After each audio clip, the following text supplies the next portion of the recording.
Join me, 48 Hours correspondent Erin Moriarty, on my podcast, My Life of Crime, as I take on true crime investigations like no other. This season, I'm looking into the labyrinth of crime and secrets within families.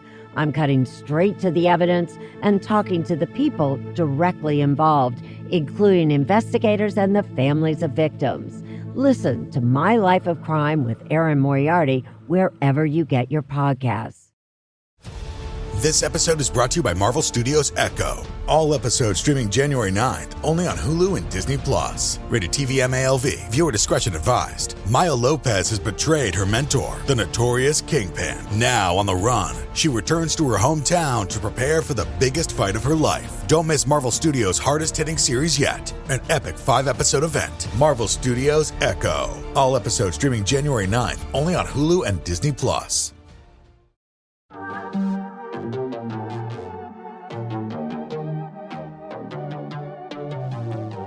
Hey y'all, I'm April. And I'm Caroline. And this is your Bloody Happy Hour. Caroline, are you ready for this? This is your newest guilty pleasure. It's the bloodiest part of your week. Did we say something about it also being happy hour? Show did. Because we about to be sipping on some murder. Bloody Happy Hour.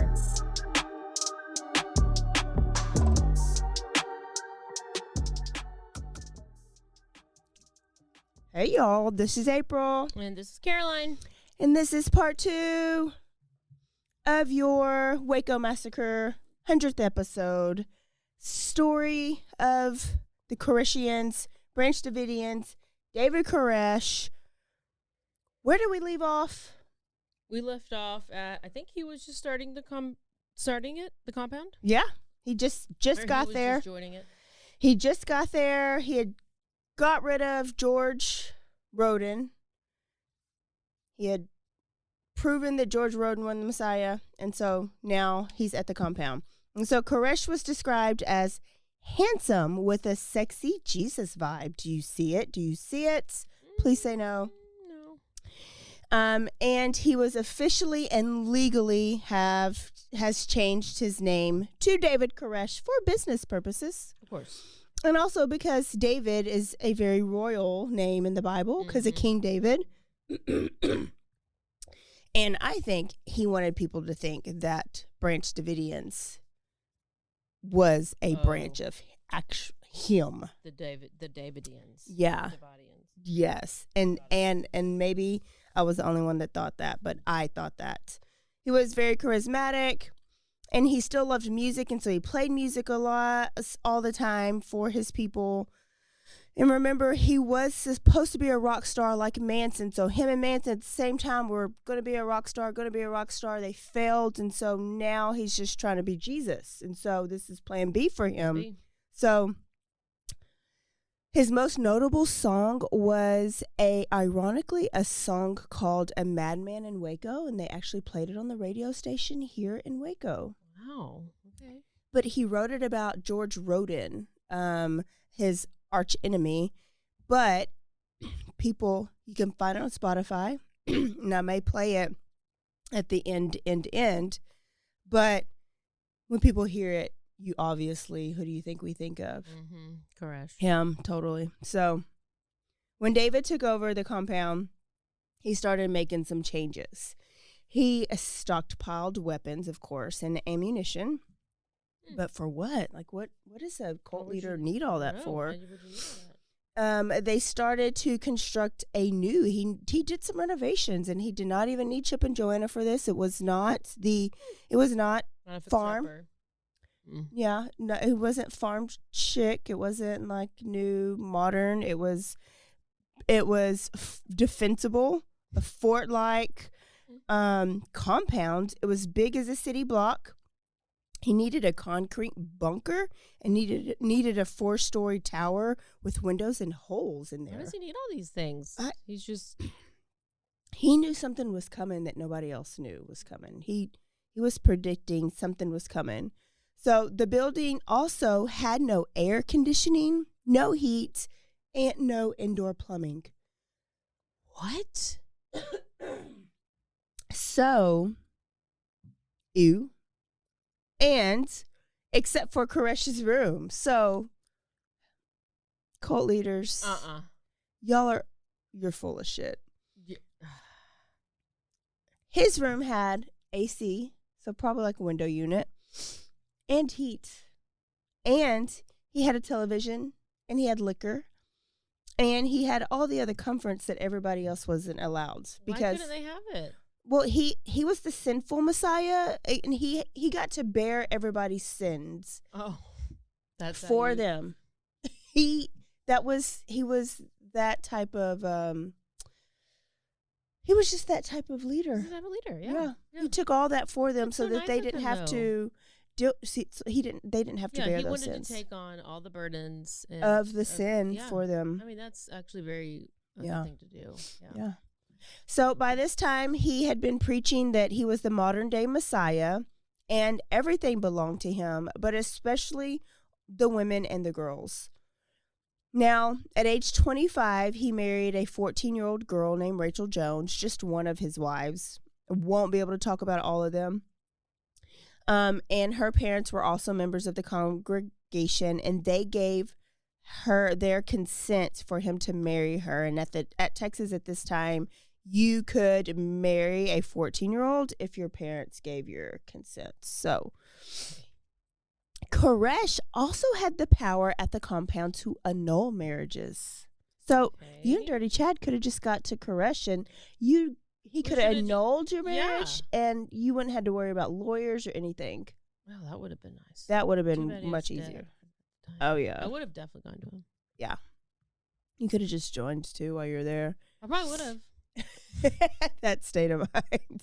So, all the couples that joined got their marriages annulled, and then they were prohibited from having sex ever again. So, people that were married for 20 years. How do you grow your cult?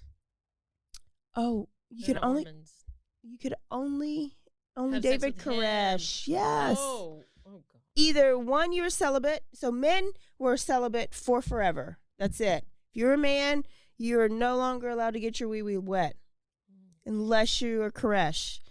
And then if you're women, only women that were lucky enough to be chosen by God to bear the seed of the fruit, of Jesus and Holy Mary, Mother of God, pray for sinners, now at the hour of our death. Amen. Oh, is that it? Yeah, I think that's what they said when they were there. We did. So, the men would be rewarded in heaven for their celibacy, and then David would be rewarded because he needed 24 wives so that he can have 24 offspring, and these 24 offspring would later rule later on. Oh, yeah. Now, at the end, we know that David had 19 wives total, so he almost made it. Like, damn that ATF. We interfered with his ultimate goal. And then he had 18 kids, and his wives were as young as 10 years old. That is third grade. Okay. It is third grade. And everybody at that compound thought it was okay. And these people who were part of that compound that are still alive now still think it's okay. So if you watch the Waco American Apocalypse, it's on Netflix right now. One of the girls, I can't remember her name. Her name does not need to be remembered.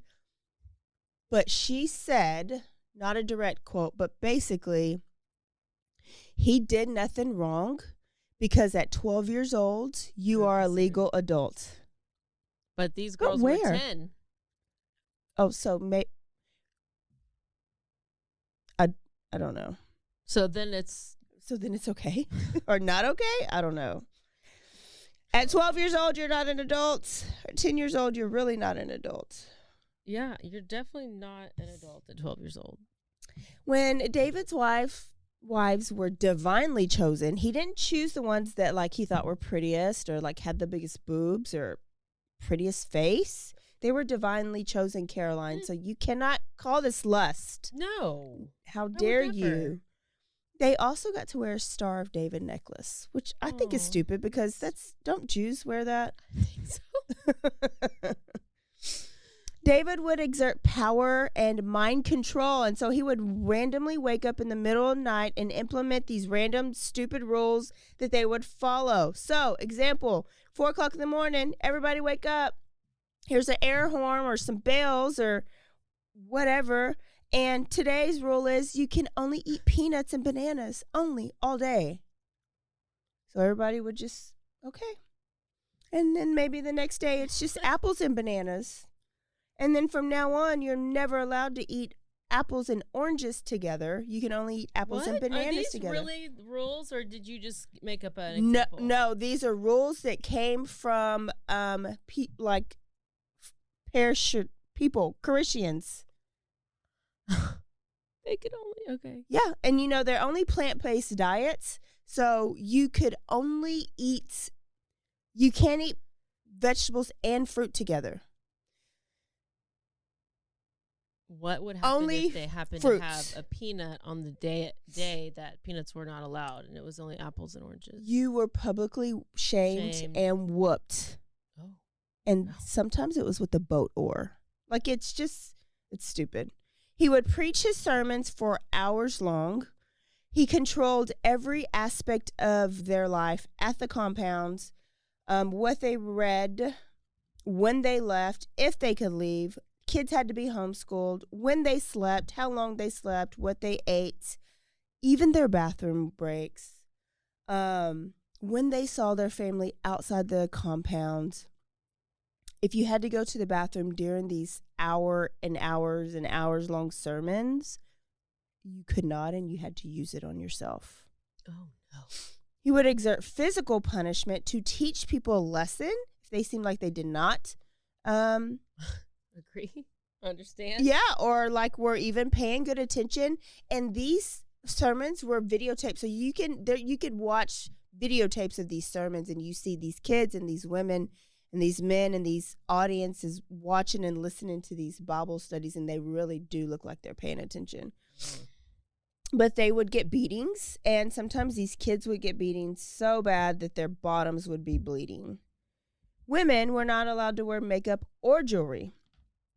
Now, his sermon started taking a very dark turn, where he was preparing for the end of the world. Okay, now he would tell them all, and even the kids, they were preparing for a group of people to come in and kill them, and that they were probably all going to die. So these little kids were hearing the sermon that people were going to come and invade the compound, and they're probably going to all die, okay? Also, the world was going to end, but because he's the Son of God, that any members who are there were going to reign. So if they do die, they're going to live again. But the people who left the compound were going to perish and go to hell. Oh, no. So that creates fear for people to never want to leave, right? Yeah. Now, one of the kids later says that when the ATF and everybody finally did come to the compound, that they didn't get scared. He had been preaching it for so long that it was just another day. Like, it was like, oh, okay, this is the day. It was like a fire drill at school, right? It's like, you've rehearsed it, you knew what to do. So when they showed up, they just kind of went to their spots like they were supposed to do and just waited for the end to happen. It was no big deal. Now, they were also, I thought this was crazy, knowingly in a cult. The Koreshians later said that they all agreed and knew that they were in a cult. And David told them, this is a cult, but Jesus started a cult with his 12 disciples. So he takes little bitty piece of the Bible and refers it back to what he's doing and makes it all okay. Wow. Another piece of the Bible that he twists for his own purpose is the 7 seals. Have you heard of the 7 seals in the book of Revelation? So the book of Revelation, now seals is like a sealed document, not like the seal, the animal. But in this book, in the book of Revelation, there's these 7 seals. These 7 seals can only be opened by the Lamb of God. And you open these seals and there's just sacred documents in these seals.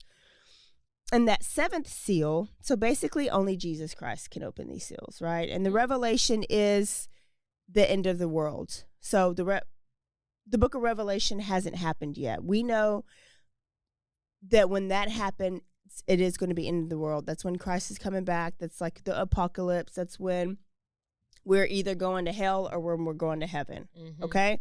So David Koresh says he can open the 7 seals. He has that power. He is the Lamb of God. And that is why he is here on earth. Like, his job is to kick off this apocalypse. Good for him. Okay, so all his followers believe this, and that's why they are there with him, because when he opens that 7th seal, they want to be able to go to heaven with him and not perish.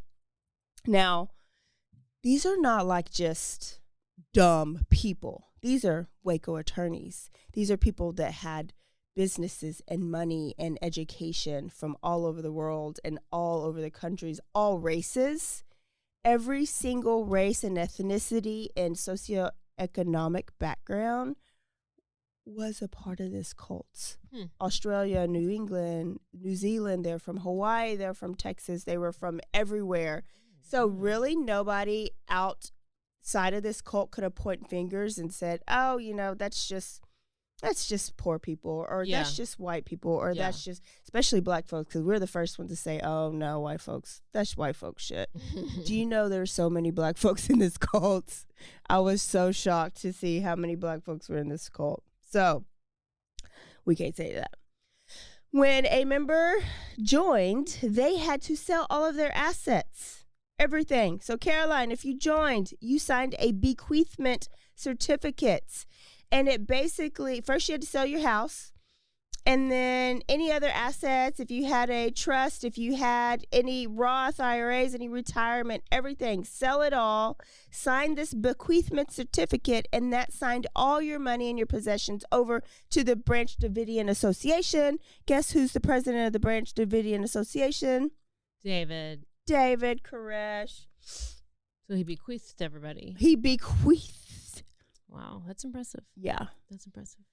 Not to get that word mixed up with another. No, I don't know word. No.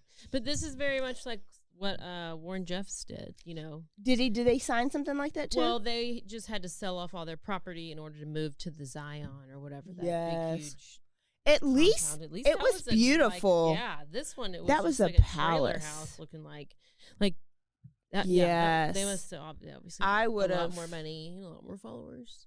Warren, I mean, if you put him on a pedestal, Warren Jeff was a little bit more successful. Did he reign longer? I don't think his reign was very long. I think it's just because it had already been in, like they had already had the cult for so long, I guess, or they already had this big following. So it's not like with David, it's almost like it was kind of newer. He, it just hasn't really got established, and then everybody that established it, they were all minimalist. Like they all expected people to live in tents and buses and like little trailers. Even now, if you go out there, the bus ladies out there. The bus is back. Yeah. Now, if you go out there, there's like trailer houses and like mobile homes and stuff. So they're still very much minimalist, which makes me think that the head person just likes to keep the money for themselves. So they're extra selfish. So he used this book of Revelation apocalypse story to fuel what's going to actually happen, or what we know actually happens. So he uses the apocalypse and the analogy of it. So instead of God and Satan, the war of the apocalypse, it's going to be them and the government. So they are the God, and then Satan is the government. And so, I mean, he's not wrong. And so that's what their mindset is when they're going through this siege that we're going to talk about here in a little bit. So this leads me to know that, one, David knew that he was doing wrong because he knew there were going to be some police officers knocking on his door here real soon. So let's talk about the investigation, because he is doing what he is doing for a while and nobody knows. Like, nobody knows David Koresh is, they know there's this religious group out there, nice religious group. And they know he goes and sings in town a little bit and that he's just a little weird, but they don't know yet that he's annulling marriages and impregnating little girls yet. They just think he's this weirdo. So what's their reasoning for doing any, or this is how they're about to find out. Oh. Okay. So around the end of March of 1992, and remember it starts in 93. So we're about a year before the everything happens. Mm-hmm. So a UPS delivery guy who has been delivering to the compound for a while, he's making just routine deliveries. Well, these routine deliveries that he's always made, he stops delivering to the compound, and he starts delivering to another building at the Mag Bag location on Elk Road. So, Waco people, Caroline, you live in Hewitt, right? So when you get on 6, and 6 turns into Loop 340, and that loops you all the way around to Belmead, right? Mm-hmm. Before you get into Belmead, there's a road called Elk Road, okay? And when you turn on Elk Road, there is a big building called, I don't even know what it's called, but it's a big blue building. That is the Mag Bag location. That is where Koreshians used to keep a lot of their weapons. Mm. That was a business. It was like a fake automotive repair. It was a fake gun shop repair. So they would have all these things delivered there like it was a business, but it was really them stockpiling weapons for their war. Oh, gosh. Okay? Yeah.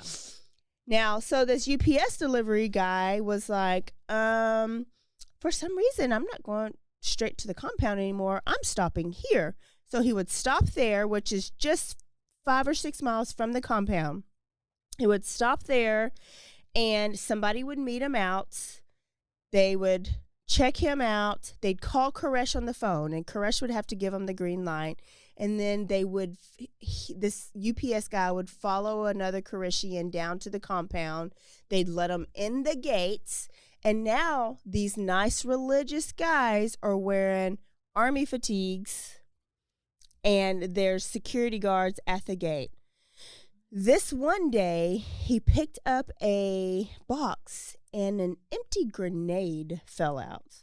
Mm-hmm. So he just stuck it back in there, gave him the box, and was deuces. And these boxes were bigger and they were heavier. So when he goes home and he tells wifey, we just don't play. We're like, this is weird. Like these religious people are weird. It'd be like if my husband had delivery at the Homestead Heritage. I don't trust the Homestead Heritage. Yeah, so the UPS guy was delivering this package, and then at what point did this grenade fall out? When he was picking up a box, there was a hole, and I guess there's a hole, or the box was damaged. Uh-huh. A lot of times boxes are damaged. Yeah. And so it fell out. So he just kind of picked it up and put it back in there and gave it didn't let them know that he knew. Yeah. And then he just told his wife and didn't say anything. He's like, yeah. Oh, look what happened to me today. Yes. Okay. His wife calls McLennan County Sheriff's Office. And she's like, my husband delivered a package and it had a grenade in it? Yes, but it was an empty grenade. So it wasn't it was empty. So the sheriff's office is like, what? And they call the ATF. And so they're talking to the ATF, and there's an undercover ATF agent. And they see that so they start looking at all these deliveries that have been made for weeks and months and months and months. And they see, oh, this isn't their first delivery. They've been getting deliveries for forever with gunpowder, black powder it's all the stuff that goes inside the grenades, just anything that you need for a war. Like it's not an army base, but anything an army base might need and Mm-hmm. more. And so they get an undercover agent to go and make the next delivery with the UPS guy. Mm-hmm. Okay. So they make the next delivery, and David Koresh makes them because he's a smart guy. Mm-hmm. And the undercover agent is stupid. He's like, can I use your bathroom? Can I use your phone? He just does things outside of the norm that a normal UPS delivery guy doesn't do. So he picks up the phone, David Koresh, when they leave. He calls the McLennan County Sheriff's Office and he says, I know you're trying to infiltrate the compound and it's not going to happen. So that, along with David Koresh's paranoia and his apocalypse mindset, makes him order even more. So after that, he orders 143 more assault rifles, more ammo, more weapons, and he's getting ready for even more, okay? Oh. So by July of 1992, Koresh and the Branch Davidians are officially under investigation, and Special Agent David Aguilera, like Christina, file a report for illegal possession, manufacturing, and conversion of weapons and explosives, okay? So that's why David Koresh is now on the ATF's radar. They're trying to get a search warrant, basically, so that they can go and serve them a search warrant. Mm-hmm. So they want to go to that mag bag location that was at the end of Elk Road. And they want to search the compound. Okay? So in episode 3, they obtain a search warrant. We're going to go through how they go and implement that search warrant that leads to the actual them being on the compound steps. If you want to listen to that now, all you got to do is press next, because episode 3 is there for you right now. If you don't have time, you can listen to it later. It's already there. All right, y'all. We will see you in episode 3. Don't forget to Stay aware. stay alive. And always be DTF. Bye, y'all. Bye.